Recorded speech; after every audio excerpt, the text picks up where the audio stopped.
जय हिंद बच्चों। ये दूसरा दृश्यांश, यही थे ना हम लोग।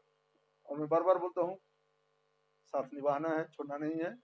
आप भी सीखिए, जब भी किसी का साथ निभाइए तो मन से निभाइए, अच्छे तरीके से निभाइए।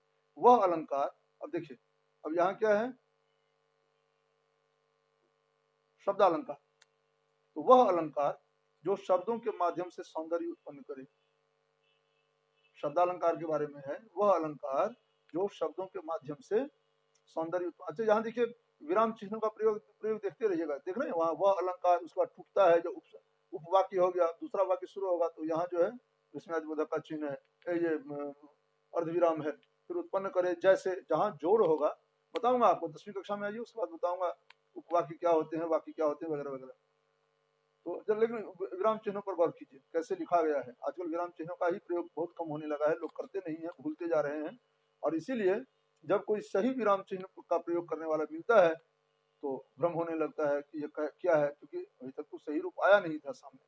और जो जानते हैं वे प्रयोग में नहीं लाते। तो मेरे जैसा आदमी है जो प्रयोग में लाने का प्रयास करता है, तो आपको भी लगता होगा कि ये क्या क्या कर रहे हैं, क्या लगाए हुए हैं, ये कहाँ कुछ दिखता है। क्यों दिखेगा, करना आए तब न दिखेगा। किताब वाले क्यों करेंगे, क्या जरूरत है, उतना समय क्यों खराब करेंगे। वो एक पॉइंट जो लगता है उसका पैसा दिया जाता है। तो जो कंपोजिटर होते हैं उन्हें क्यों इतना पैसा देंगे, बोलते नहीं नहीं नहीं ऐसा हटाओ, दे दो। समझ रहे हैं ना, सारा मामला पैसे का आ जाता है। चलिए, और भविष्य बिगड़ जाता है बच्चों का, ये नहीं सोचते वे लोग। बहरहाल, वह अलंकार जो शब्दों के माध्यम से सौंदर्य उत्पन्न करे, जैसे चांदी मिलते ही उसकी चांदी हो गई। क्या बात है। अब देखिए, मैंने ही लिखा है माता पिता और माँ बाप की अनुकंपा से, और यहाँ देखिए आपको सुंदर लगेगा, चांदी मिलते ही उसकी चांदी हो गई। अब चांदी हो जाना, सुंदर सरस सुकोमल सर्जन, है ना, मानव हरिजन होता है।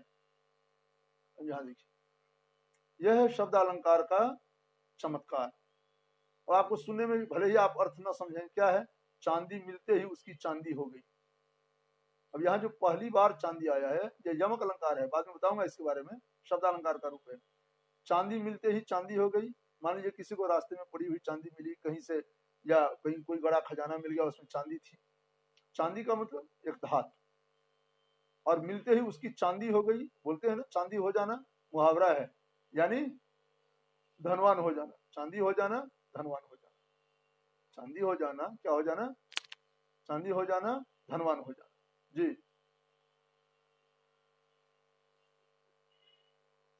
तो जो ही उसके हाथ चांदी लगी, वो क्या हो गया, धनवान हो गया। ये वाक्य सुनने में उतना अच्छा, ठीक है, वो चांदी हाथ लगी तो धनवान हो गया, लेकिन हाँ,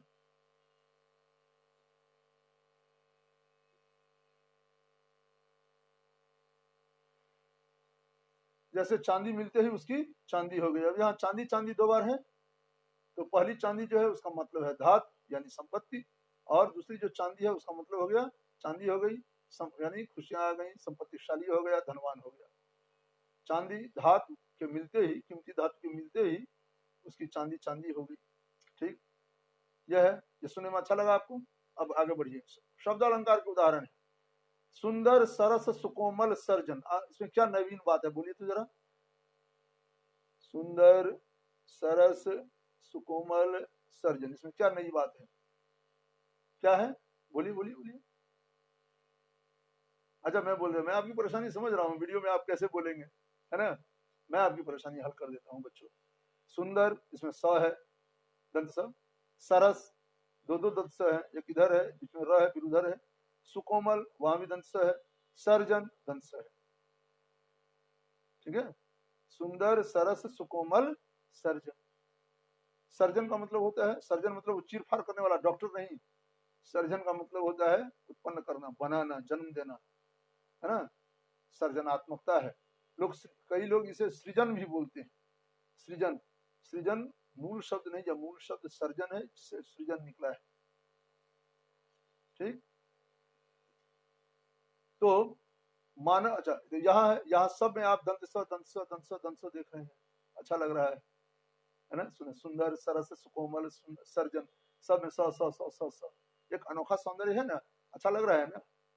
ये चमत्कार आपको साहित्य में ही मिलेगा। यही सुंदरता है। यह है अनुप्रास। क्या? च्यवनप्राश? अरे नहीं, अनुप्रास, अनुप्रास, अनुप्रास है भाई, च्यवनप्राश नहीं, वो खाने वाला है। और यह अनुप्रास है, यह साहित्य के लिए है ना। इसका भी सेवन अनिवार्य है, उसका भी सेवन अनिवार्य है। उसका सेवन तंदुरुस्ती के लिए और इसका सेवन मानसिक तंदुरुस्ती के लिए, यहाँ के लिए। चलिए, मानव हरिजन होता है। अब यह क्या है भाई?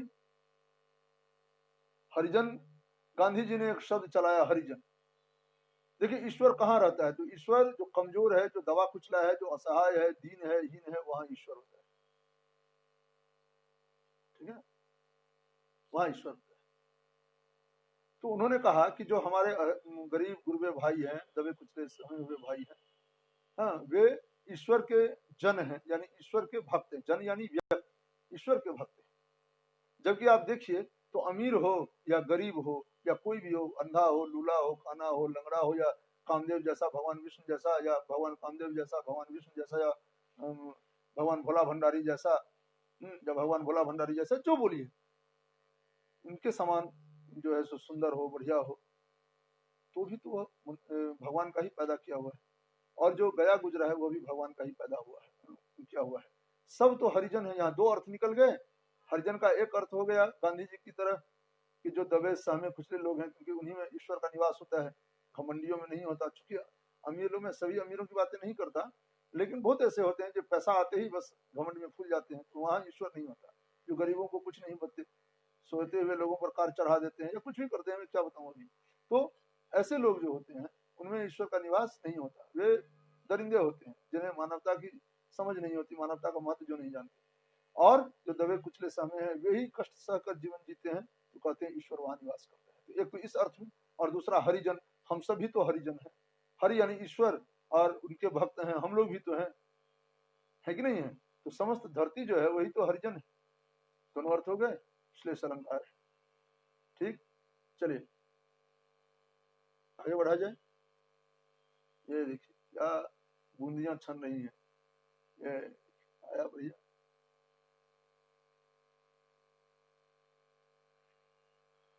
जी, अब ये क्या है? अब देखिए, इसके भी उपभेद होते हैं। किसके? शब्दालंकार की परिभाषा हो गई, वहां उसके जो है सो उदाहरण मैंने दिए तीनों।